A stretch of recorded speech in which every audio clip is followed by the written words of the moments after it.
Hello friends, welcome back to my channel. இன்னைக்கு நம்ம வீடியோல சீரக சம்பா வெஜிடபிள் பிரியாணி தான் பார்க்க போறோம்.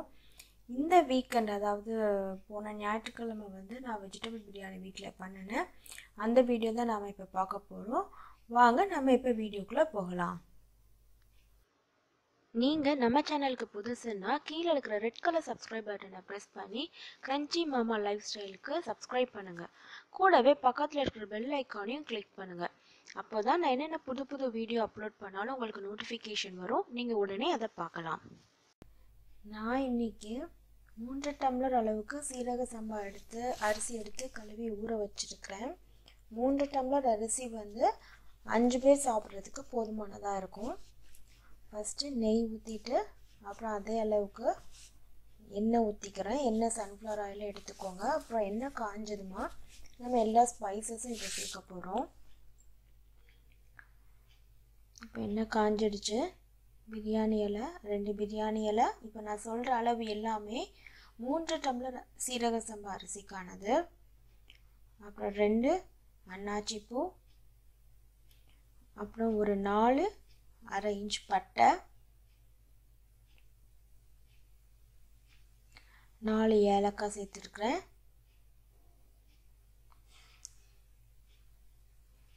அப்புறம் ஒரு 4-5 கிராம்பு. அடுத்ததாக நம்ம ஜாதிபத்திரி. ஸோ ஜாதிபத்திரிலாம் போட்டால் தான் உங்களுக்கு பிரியாணி நல்ல வாசனையாக இருக்கும். அப்புறம் 2 டீஸ்பூன் சோம்பும் கடற்பாசின்னு சொல்லுவாங்களே அதையும் சேர்த்துருக்குறேன். அப்புறம் உங்களுக்கு கேஷ்யூ நட் விருப்பம்னா நீங்கள் கேஷ்யூ நட் ஆட் பண்ணிக்கலாம். கேஷ்யூ நட் ஆட் பண்ணதுக்கப்புறமா நீங்கள் வெங்காயம் ஆட் பண்ணுங்கள். நான் இன்றைக்கி 2 பெரிய வெங்காயம் நீளமாக இந்த மாதிரி கட் பண்ணி வச்சு ஆட் பண்ணியிருக்கிறேன்.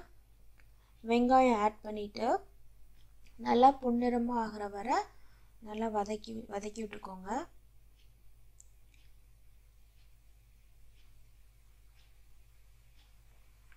நீங்கள் வெங்காயம் எந்த அளவுக்கு சேர்க்குறீங்களோ அந்த அளவுக்கு தான் பிரியாணி டேஸ்ட்டாக இருக்கும்.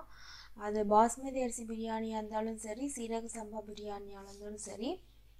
இப்போ நான் இதில் 3 சின்ன தக்காளிங்கிறனால 3 தக்காளி சேர்த்துருக்குறேன். பெரிய தக்காளியாக இருந்தால் 1 தக்காளியே போதும்.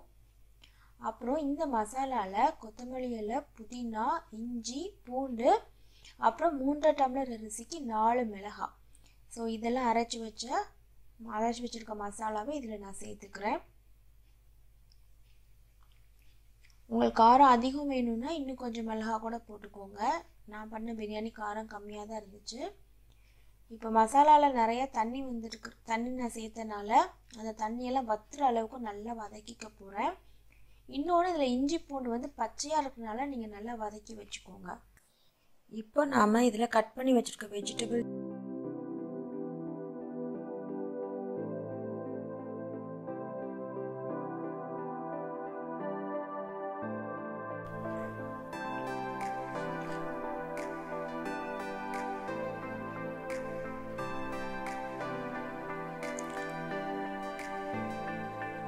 நீங்கள் இதை செய்ய ஆரம்பிக்கும் போதே அரிசியெல்லாம் ஊற வச்சுருந்தீங்கன்னா உங்களுக்கு எல்லாமே டைம் கரெக்டாக இருக்கும். ரொம்ப ஈஸியாக செய்கிற ரெசிபி தான் இது. இப்போ நாம் எவ்வளோ அரிசி எடுத்துருக்குறோமோ அதுக்கு 1.5 மடங்கு தண்ணி ஆட் பண்ணிக்க போகிறோம். நான் 3 டம்ளர் அரிசிக்கு 1.5 மடங்கு தண்ணி ஆட் பண்ணிக்கிட்டேன். தண்ணி ஆட் பண்ணிவிட்டு நம்ம ஊற வச்சுருக்கிற அரிசியை அந்த கரண்டி வச்சே நீங்கள் எடுத்து போடுங்க. கையை வச்சு எடுத்து போடாதீங்க. ஏன்னா சீரக சம்பா அரிசிங்கிறனால நீங்கள் ஊற வச்சதுக்கப்புறம் கையை வச்சு எடுத்து போட்டிங்கன்னா சீக்கிரமாக உடஞ்சிரும். ஸோ நீங்கள் எந்த ஸ்பூன் யூஸ் பண்ணுறீங்களோ அதை வச்சு எடுத்து போட்டுக்கோங்க.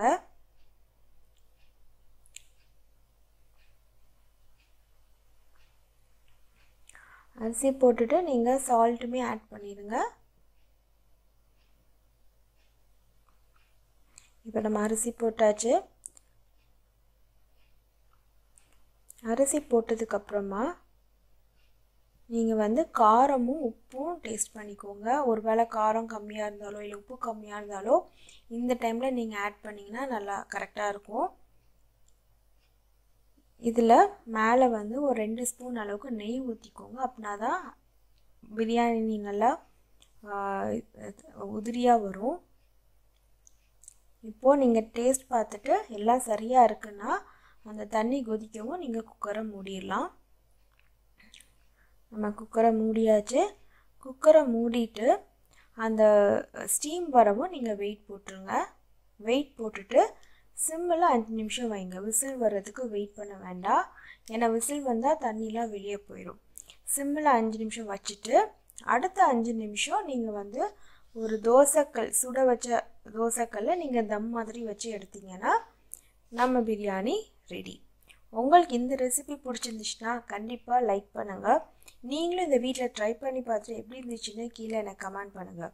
உங்களுக்கு என் சேனல் பிடிச்சிருந்துச்சுன்னா மறக்காமல் கீழே இருக்கிற சப்ஸ்கிரைப் பட்டனை ப்ரெஸ் பண்ணி பக்கத்தில் இருக்க பெல் ஐக்கானையும் கிளிக் பண்ணிங்க.